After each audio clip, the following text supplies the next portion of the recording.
wabarakatuh. Waalaikumsalam warahmatullahi wabarakatuh. Halo Sobat Ado, di majalah kali ini kita akan bahas tentang organisasi dalam perspektif Islam.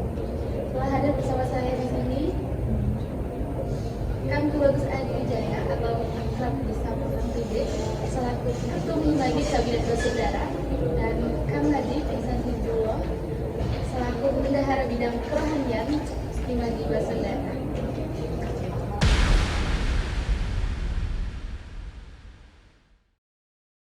Seperti yang kita tahu, belajar adalah sebuah keharusan sebagai mahasiswa.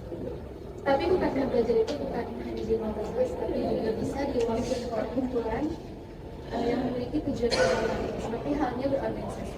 Nah, bagaimana sih di sini tanggapan Kak terkait pernyataan tersebut, dan juga sebagai satu mahasiswa yang berorganisasi, apa yang maksudnya kita menjelaskan sejauh ini?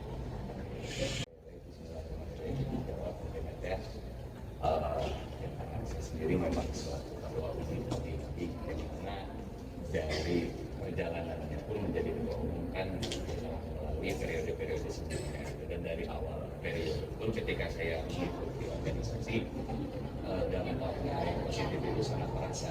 Yang pertama mulai dari relasi sudah pasti pertama mulai dari kakak tingkat, dosen-dosen, lebih dosen. Hal yang selanjutnya dipahami yaitu terkait mekanisme pembuatan kegiatan. Selama ini mungkin kan kita dari SD sampai SMA mungkin kita cuma jadi penikmat kalau ada acara itu kan. Nah, sekarang kita bisa merasakan gimana caranya merayakan sebuah acara. Nah, yang selanjutnya juga ada dari time management, dan juga disitulah tempatnya bertukar pikiran dari organisasi itu, karena kita bisa ngobrol lebih banyak, bisa diskusi secara mendalam tentang suatu hal yang memang kita tertarik akan hal tersebut, kayak gitu sih tanggapannya, dan dampak positifnya yang dirasakan selama saya tergabung dalam sebuah organisasi itu.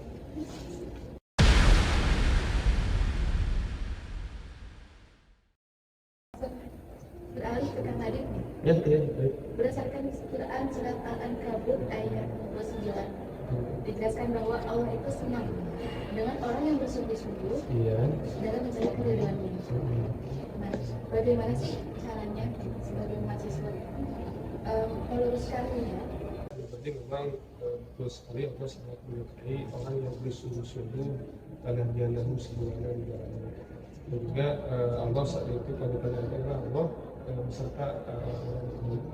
Tentunya kami di organisasi bisa mendukung juga tentunya di kabinet bersaudara ini, dan saya yakin ke semuanya baik-baik semua, dan tentunya dari awal pun kan kita itu untuk memberikan teknologi bukanlah itu suatu perbuatan yang baik, tentu baik, makanya mudah-mudahan tujuan kita untuk organisasi itu untuk mencapai kepada Allah Subhanahu wa Ta'ala. Dari saya itu.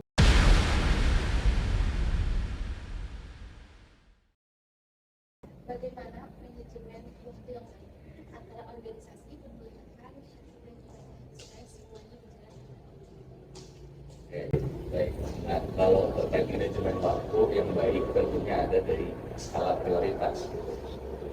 Di skala prioritas kita mengetahui ada yang namanya darurat dan penting, darurat tapi tidak terlalu penting, penting tapi tidak darurat, dan tidak darurat dan juga tidak penting. Nah, disitulah kita dibuat dari skala prioritasnya. Nah, yang penting dan darurat ini kan memang harus kita yang sama-samakan, jadi itu tidak bisa didelegasikan, tidak bisa diwakilkan oleh orang lain. Nah, tapi kalau misalkan untuk yang penting tapi tidak darurat, itu bisa kita kesampingkan, bisa dinomorduakan kalau bisa. Lalu kita menyelesaikan yang nomor satu. Nah, jadi di skala prioritasnya kita perbaiki. Nah, kalau dengan ibadah, karena ibadah ini kan kewajiban kita kepada Allah Subhanahu wa Ta'ala, tentunya ibadah itu harus disempatkan waktunya. Jangan ibadah kalau sempat, tapi sempatkan waktu untuk beribadah, kayak gitu. Dan bahkan jika kita memang biasanya kan dibiasakan untuk berinfak, bersedekah, Betul. Nah, tapi kalau misalkan kita memang waktunya tidak sempat atau bagaimana, itulah yang kita buat atau yang Himadi sekarang buat itu di dalam program kerja. Jadi kita memang menyediakan istilahnya lahan-lahan atau lapangan untuk beribadah. memang belum sempat atau memiliki waktu yang memang padat seperti itu. Jadi kita menyediakan dan kita menawarkan juga kemudahan dalam melakukan itu. Jadi yang pertama izin kegiatan dan pelaksanaan, dan yang kedua ibadah kita kepada Allah pun tetap bisa dilaksanakan. Mungkin seperti itu.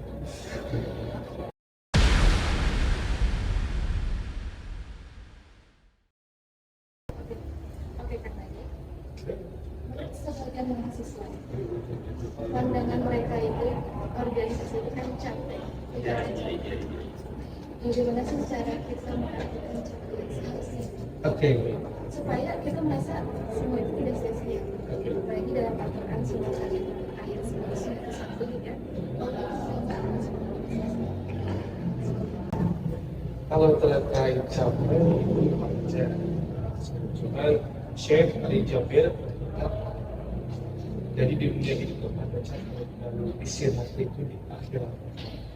Jadi bisa disimpulkan kita capek sembari dengan tadi kalau kita sebelumnya kan ada suatu anggur, itu ada kata bersungguh-sungguh ya Allah. Jadi dari itu sungguh-sungguh kan menghasilkan capek, dan capeknya harus menjadi hilang. Karena kan kalau bilang itu capek itu tidak akan terasa. Kalau misalnya seperti itu. Nah, seperti itu.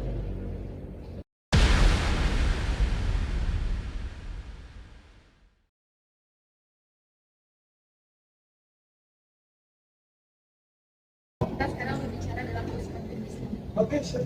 Bagaimana sih batasan buat kalian yang sewajarnya dalam berorganisasi? Kalau saya menjawab pertanyaan ini lumayan sensitif ya, karena memang di kelas juga tidak ada hijab triplek.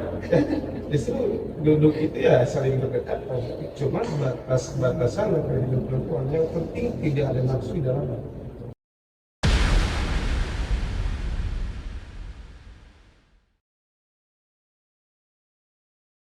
Ini pertanyaan terakhir. Pastinya video kita nanti akan ditonton oleh mahasiswa baru. Oh iya. Ada nggak sih pesan dari aku di sini? Supaya mereka itu semangat untuk mengikuti organisasi dan kepanitiaan. Oke, siap. Aku dulu nanti kangen gitu ya. Siap. Jadi gini, mungkin untuk pesannya untuk keluarga baru kita, gitu, untuk adik-adik kita di angkatan 2023, semangat mengikuti organisasi, semangat untuk mengembangkan diri dengan program-program kerja yang memang ditawarkan dari organisasi. Jangan takut kalau misalkan tadi banyak stigma-stigma atau dari teman-teman kalian banyak yang bilang organisasi capek, organisasi ngabisin waktu aja, itu mengganggu perkuliahan. Enggak gitu ya, selama kalian bisa memanage itu dengan baik dan di organisasi lah hal itu yang akan diajarkan seperti itu. Jadi mungkin semangat untuk depannya mengikuti organisasi dan mengikuti kepanitiaan. Sampai jumpa di agroteknologi. Mungkin dari kamu ada tambahan? Oke, siap. Mungkin sedikit tuh ya, bagus dan dari kita memang ketika masuk organisasi dan juga pekerjaan kita akan mengembangkan ilmu tentunya. Dan itu menurut saya masih tahap belajar. Ya, karena akan terasanya nanti untuk keluarga baru kita angkatan 2023, mari bersemangat berorganisasi, mari bersemangat ke kepanitiaan, dan itu niatkan untuk belajar. Dan juga akan terasanya manfaat ilmu tidak di kampus, tapi nanti ketika di rumah masing-masing. Selamat datang juga di agroteknologi. Selamat datang di agroteknologi. Selamat mengikuti berbagai organisasi dan kepanitiaan di sini bersama kita lagi ya. Oke, demikian bincang-bincang kami mengajukan hari ini. Terima kasih kepada Kak Nadi yang sudah menyempatkan waktunya untuk hadir, dan sampai jumpa di webinar selanjutnya. Assalamualaikum warahmatullahi wabarakatuh. Waalaikumsalam.